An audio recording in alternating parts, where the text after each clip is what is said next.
अरे नहीं नहीं 5 मिनट लगेगा। चालू है।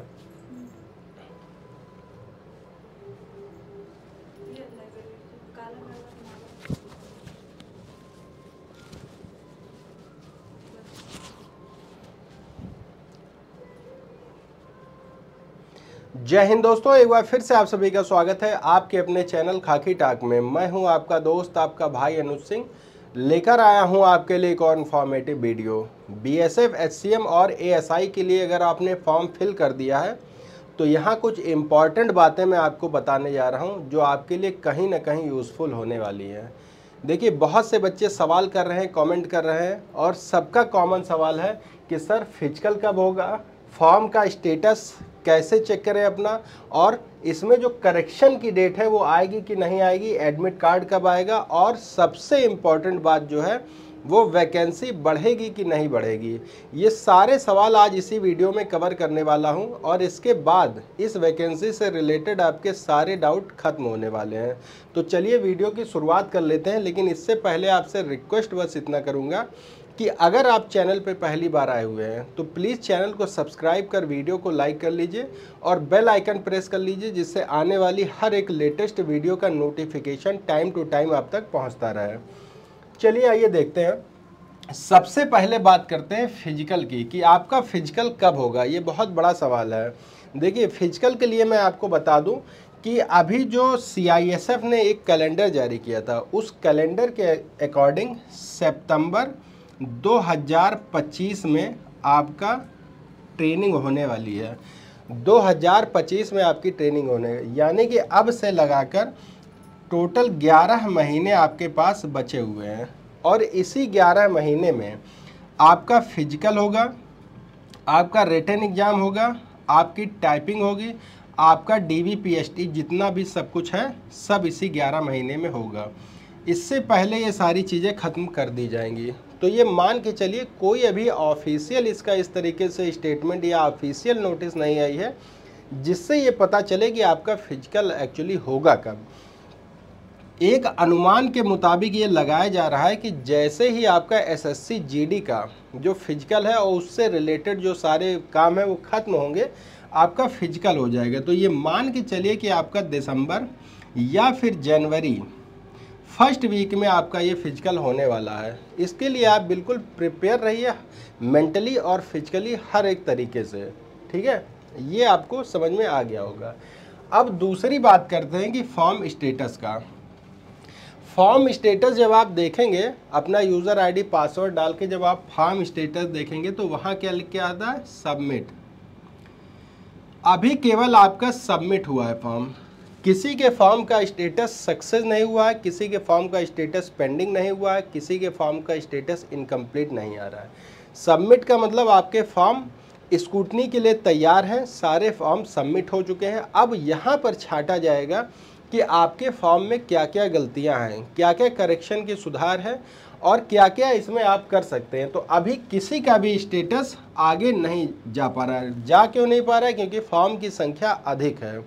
तो अभी मोस्टली सभी बच्चों के फॉर्म का स्टेटस सबमिट है। जैसे ये success, unsuccessful, not complete, invalid जो भी आएगा, आपको टाइम टू टाइम मैं अपडेट देता रहूँगा।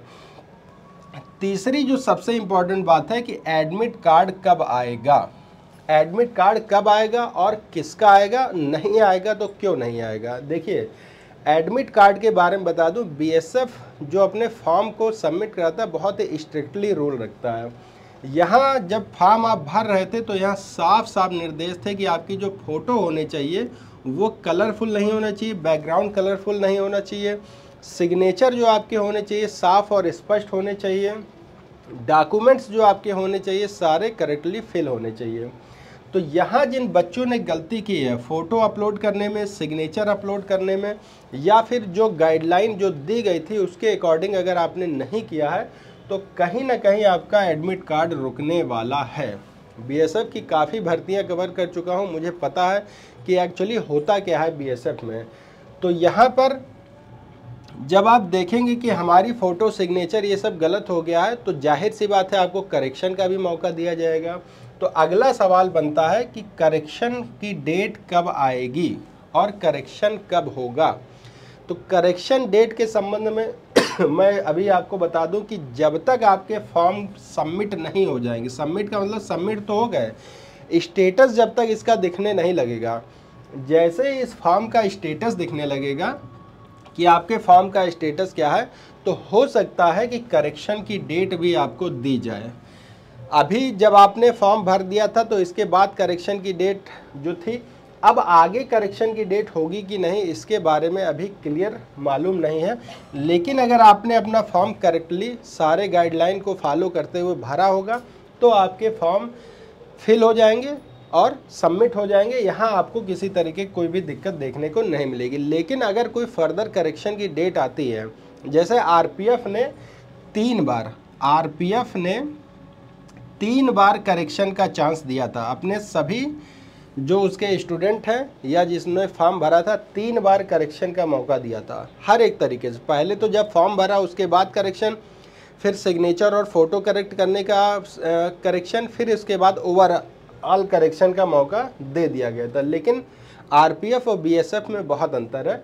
आगे देखते हैं कि ये करेक्शन का टाइम देते हैं कि नहीं देते हैं। लेकिन अगर आपने करेक्शन नहीं किया, करेक्शन की डेट नहीं आई, तो जो आपने फॉर्म भरा उसी हिसाब से आपका फॉर्म एक्सेप्ट या फिर रिजेक्ट हो सकता है, एक्सेप्ट या फिर रिजेक्ट। और एक बार अगर आपका फॉर्म रिजेक्ट हो गया तो यहाँ आप कुछ नहीं कर सकते, क्योंकि बीएसएफ पैरामिलिट्री फोर्सेस का ऐसा मानना है कि जब आप शुरू से अनुशासित नहीं हैं तो बाद में आप अनुशासन को कैसे फॉलो करेंगे, सबसे बड़ी बात। अब बात करते हैं कि वैकेंसी आपकी बढ़ेगी या नहीं बढ़ेगी, ये भी एक इम्पॉर्टेंट सवाल है। तो यहाँ आप वैकेंसी के बारे में 100% मेक श्योर हो जाइए, 100% कि आपकी जो ये वैकेंसी है ये बढ़ेगी। भले ही आपकी ये वैकेंसी बढ़े 2000 या फिर 500, कुछ भी, मैंने एक मोटा मोटा आंकड़ा बताया कि 2000 या 500 या 1000, 1500 कुछ भी बढ़ेगी, लेकिन वैकेंसी आपकी 100% बढ़ेगी। और अब अगला सवाल आ जाता है इसी में कि जब बढ़ेगी तो कब बढ़ेगी। तो आपकी जो ये वैकेंसी बढ़ेगी वो फिजिकल के बाद बढ़ेगी। आपकी वैकेंसी फिजिकल के बाद ही बढ़ने वाली है, इससे पहले आपकी वैकेंसी नहीं बढ़ेगी। तो अगर आपने फॉर्म फिल कर दिया है तो आपका स्टेटस भी दिखेगा, एडमिट कार्ड भी आएगा। अगर करेक्शन की डेट आती है तो आप सही भी कर सकेंगे और वैकेंसी आपकी बढ़ने वाली है। गोल्डन चांस है आपके पास, इस बार वैकेंसी में गोल्डन चांस है। गोल्डन चांस क्यों है? फिजिकल तो बच्चे निकाल लेंगे, रिटन भी निकाल लेंगे बच्चे। जो मेन जो आपका दिक्कत आएगी वो आएगी टाइपिंग में। टाइपिंग जिस बच्चे की सही होगी वो इसमें सिलेक्शन ले जाएगा, 100% इस वैकेंसी में सिलेक्शन वो ले जाएगा, क्योंकि यहाँ पर बहुत कम मेरिट जाने वाली है। और मेरिट का भी अगर मैं मोटा मोटा एक आंकड़ा बता दूँ तो अगर आप 85 क्वेश्चन तक अगर सही कर लेते हैं, ये मैं जनरल की बात कर रहा हूँ, वहीं SC ST OBC अगर 80 का आंकड़ा छू लेते हैं तो आपका सिलेक्शन 100% होगा इसी 2 नंबर के हिसाब से। ये मैं लिख के दे रहा हूँ, बस आपको टाइपिंग और अपने रिटन पर ध्यान देना है। और टाइपिंग पे ज़्यादा, क्योंकि टाइपिंग में ही बहुत से बच्चे निकलेंगे। टाइपिंग में इसलिए निकलेंगे क्योंकि बहुत से बच्चों की अभी तैयारियां नहीं है। कह रहे हैं कि जब हम फेज़ 1 और फेज़ 2 यानी कि फिजिकल और रिटन जब निकालेंगे तो टाइपिंग सीख लेंगे। लेकिन जिन बच्चों की टाइपिंग पहले से स्ट्रांग रहेगी वो इस भर्ती में सिलेक्शन ले लेगा, अपनी एक वर्दी, एक सीट कंफर्म कर लेगा। अच्छा, इससे रिलेटेड अगर आपके पास कोई सवाल है, आप अगर मुझसे कुछ पूछना चाहते हैं, कुछ और भी आपके मन में सवाल आ रहे हैं, तो बेशक मुझे कमेंट कर दीजिएगा। आपका भाई आपके लिए 100% 24 घंटे अवेलेबल रहता है। तो चलिए मिलते हैं एक और इन्फॉर्मेटिव वीडियो के साथ। तब तक आप सभी को जय हिंद, जय भारत।